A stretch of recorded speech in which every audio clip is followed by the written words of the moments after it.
غمی مهزارون دوهی سمنگان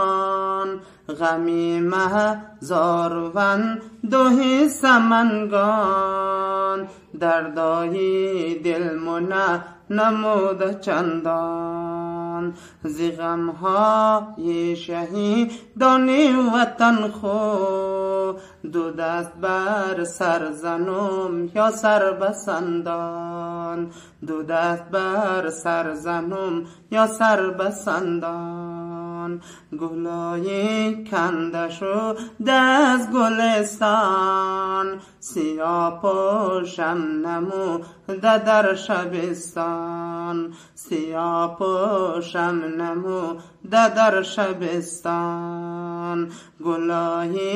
نورسی تازه شکوفه گلای نورسی تازه شکوفه موگه پر شده در تاجکستان موگه پر شده در تاجکستان غنی هیچ خیر نبینی تا قیامت مقصر توی سر مهر چی آمد مقصر توی سر مهر چی آمد جوانای مهاجر شد به هر جا به خانه پستنی به سرشی آمد به خانه پستنی به سرشی آمد